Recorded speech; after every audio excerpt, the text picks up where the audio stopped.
The opinions expressed on this program are not necessarily those of the staff or the management or the sponsors.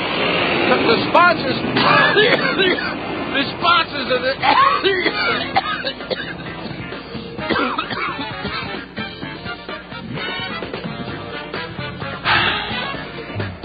Welcome, ladies and gentlemen, to the Monday edition of the Power Hour. Just a little tongue-in-cheek stuff going on there. Anybody living near an airport can relate to that.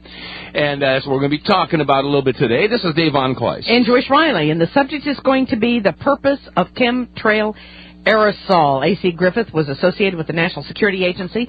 He carried a top-secret clearance, a cryptographic clearance, and in more recent times he was associated with the Central Intelligence Agency operations.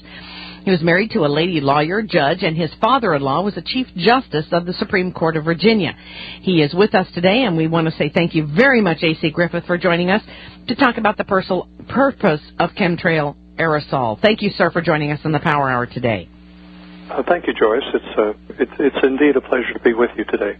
Well, I must tell you, I think the listeners are going to get more today than they probably imagined, given the fact that you have some information that most people do not have access to, and probably information we would just as soon not know. However, knowledge is power, and we thank you for joining us, and I know that you have listened to the Power Hour in the past and have been very supportive of the activities and providing information to the Power Hour.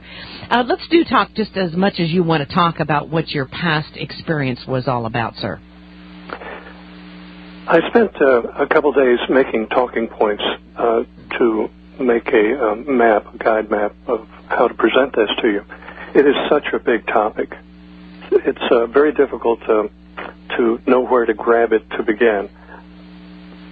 Several years ago, I got a telephone call from Mike Blair at the Spotlight newspaper in Washington, now called the American Free Press. He asked me to help work with him on the story of the white trails coming out of the airplanes. And time has gone by. I guess that was 8 or 9 years ago. We actually got inside the program. We're the only people in the world that actually got inside of that program.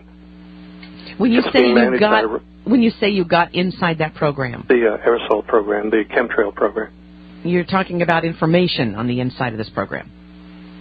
I'm talking about actually getting inside the program at Wright-Patterson Air Force Base where it's being managed. Wow. And we actually got into some of the people that were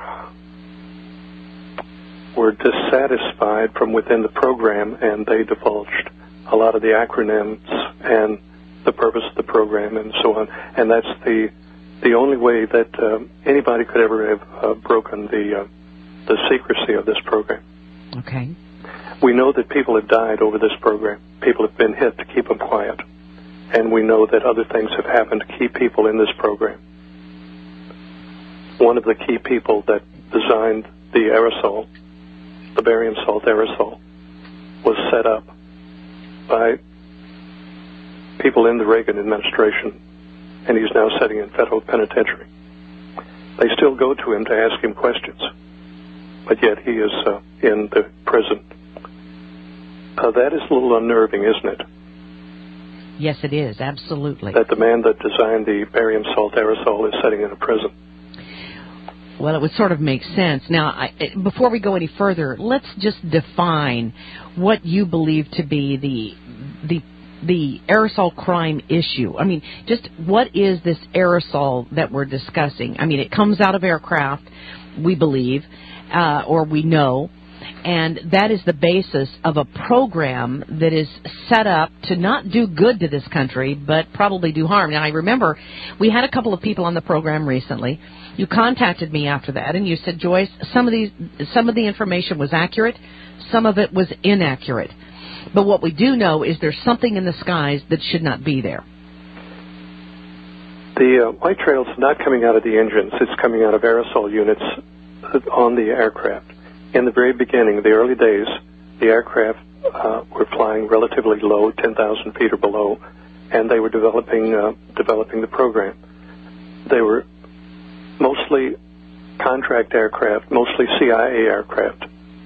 Now the program has been expanded, and commercial airliners have been outfitted with aerosol units that are controlled through computer systems and satellites to dispense a barium salt mixture. It's a mixture of barium salt, not coming out of the engine. It's coming out of aerosols.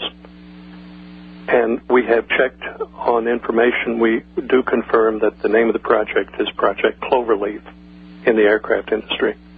It is very secretive. It is the most secretive thing I have ever encountered. People have died over this, talking about it. I listened to your broadcast just a few minutes ago. The general was on saying that he is very patriotic and he feels compelled to speak out, and that's exactly the same way I feel.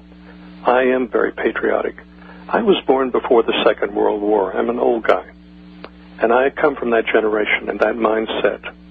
This is my country, and I see my country being dissolved. My country is being destroyed right in front of my eyes, and the people are being hurt, and that's why I consented to be on your radio program today. I know you will remember that you've asked me many times to do this, and I've been very reluctant, but it's time. It's time to speak out and go public with these things. Well, that is correct. I have asked AC to be on this program many, many times, and you do this, I think, with a considerable amount of risk to your own life, do you not? Yes, that's right. So there are people who have lost their lives, people who are now in prison as a result of divulging this information. Now, you were, as you say, very patriotic. You still are very patriotic, and you were doing this out of patriotism, out of love for your country. As I know you are. That's correct. That's correct. You know, Joyce, I'm in Richmond, Virginia, just a few miles from the spot that Patrick Henry stood in 1775.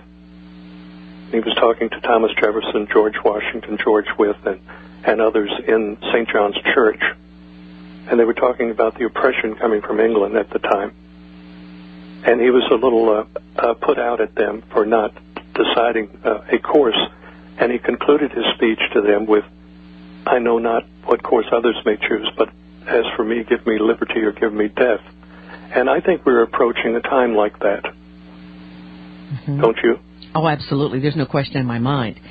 I talked with you about a discussion I had with a military member who admitted to me, well, first of all, he did not believe that there was such a program. However, he was stationed at one of the bases where I knew some of the operations were taking place on this aerosol clouding or aerosol dispersion or whatever you want to call it.